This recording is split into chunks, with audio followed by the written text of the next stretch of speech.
গরমে মানুষের হাঁসফাঁস অবস্থা। বর্ধমান হাসপাতালের এমার্জেন্সির সামনে ইসমাইল শেখের উদ্যোগে বর্ধমান হসপিটালের স্টাফসহ জলদান কর্মসূচি অনুষ্ঠিত করলেন। আজকের এই জলদান কর্মসূচিতে পেশেন্ট পার্টির ও পেশেন্টরা লাইন দিয়ে জলপান করতে দেখা যায়।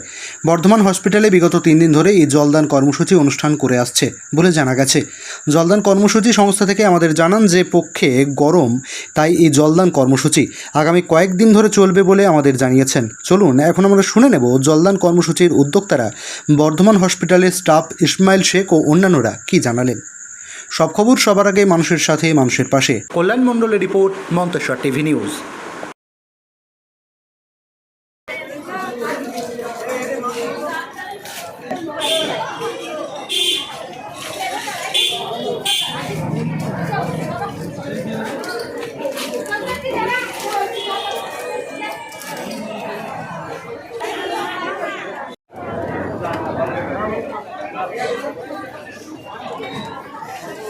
আপনারা দেখতে পাচ্ছেন বর্ধমান মেডিকেল কলেজ অ্যান্ড হসপিটালে বাচ্চাদের জল খাইয়ে দেওয়া হচ্ছে। সেই থেকে অসুস্থ বাচ্চা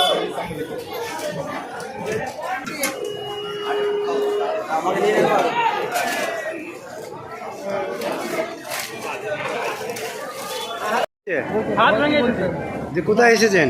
আমরা এই কতলপুর এসেছি। বর্ধমান মেডিকেলে এসেছেন? হ্যাঁ। আপনাদের বাড়ি কোথায়? আমাদের বাড়ি ঝাড়খণ্ড। কি হয়েছে, কি হাতটা? হাত ভেঙে গিয়েছিল, একবারে খেলতে খেলতে কেমন ভাবে পড়ে গেল, হাত ভেঙে গেছে। নাম কি আপনার বাচ্চার? আমার বাচ্চার নাম মন্তাসা। দেখানো হয়েছে? এখন হচ্ছে না, মানে টানে এটা আবার অপারেশন করতে হবে বলছে, ডাক্তার বলছে টানে হচ্ছে না। জলদান পেয়েছেন? জলদান না, জল খেয়েছেন? জল খেয়েছে। হ্যাঁ, একটু গরমের মধ্যে মানুষ যদি একটু জল পায়, জলের নাম হচ্ছে জীবন, সেটা যদি আমি মানুষকে খাওয়াতে পারি তাও মনের মধ্যে একটু শান্তি হবে যে না, এত গরমের মধ্যে মানুষ একটু জল পাচ্ছে। কতজনকে খাওয়ালেন আজকে? মোটামুটি 3000 4000 এখন মোটামুটি চলবে, মোটামুটি 3-4টে অবধি চলবে। যতক্ষণ মানুষ থাকবে ততক্ষণ আমি চেষ্টা করবো জল খাওয়ানোর জন্য। কবে থেকে শুরু হয়েছে? মোটামুটি আজকে 5 দিন হয়েছে। 5 দিন। কোন সংস্থা থেকে করছেন এটা? এটা আমার বর্ধমান মেডিকেল কলেজ হসপিটাল এমার্জেন্সির সামনে। কটা থেকে শুরু করেছিলেন? করেছি আমরা 9টা থেকে শুরু করেছি। এমন চিন্তা ভাবনাটা রাখলেন কেন? নিলাম এত গরমের মধ্যে মানুষ হসপিটাল আসছে চিকিৎসা করাতে, তারা যাতে একটু জল পানি পায়। কারণ বাবা এতদিন ঘুরে এসছে, ওনার দেখেই আমি একটা উদ্যোগ নিয়েছি কি না বাবা। কতদিন চলবে এটা? এমন চলবে, যতদিন পারবো করবো। মানুষকে চেষ্টা করবো যে জলটা খাওয়ানো দীর্ঘদিন, এখন গরমটা যতদিন থাকবে আমি চেষ্টা করবো ততদিন। আপনার নাম পরিচয়? আমার নাম শেখ ইসমাইল, আমি বর্ধমান মেডিকেল কলেজ হসপিটালের স্টাফ, সমাজসেবক কাজটা করি আমি বর্ধমান হসপিটালে। আজকে আমার ছেলে বর্ধমান মেডিকেল কলেজের স্টাফ এবং ছেলে বদিনী থেকে জল মানুষের সেবার জায়গাটা নিয়ে এসেছি এবং পশ্চিমবঙ্গ সরকারের যে আমাদের পূর্ব বর্ধমান জেলার বিধায়ক, উনি এই উদ্যোগ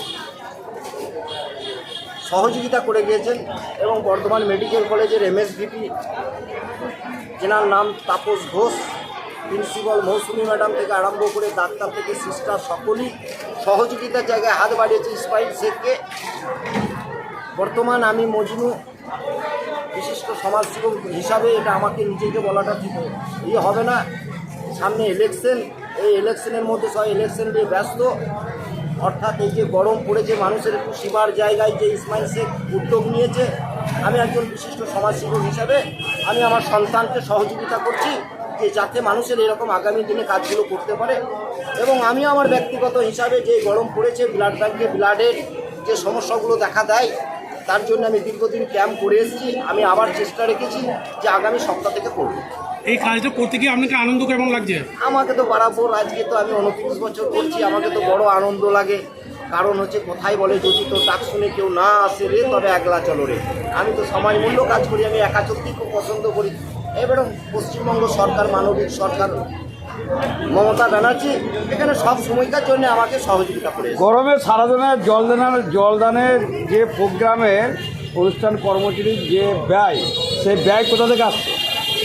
দেখুন, এই ব্যয়ের ব্যাপারটা বলি, আপনারা যেটা ভাবেন, অনেকজন অনেক কিছু ভাবেন, কারণ হচ্ছে আজ পর্যন্ত আপনারা জানেন না যে কোনো মৃত্যু হলে সে মৃত্যু সব কাজ না হলে ঘরে পড়ে থাকে। যে যে কাজটা করতে আসে তার উদ্যোগ যদি থাকে তাকে সহযোগিতা করার জন্যে বাবা মা আধার সকলেই সহযোগিতা করতে চলে আসে, আটকিয়ে থাকে না। আপনারা করুন, আটকিয়ে থাকবেন। আপনার নাম পরিচয়? শেখ মজনু। অনুষ্ঠানটা কোথায় হচ্ছে? বর্ধমান মেডিকেল কলেজ ইমার্জেন্সির সামনে।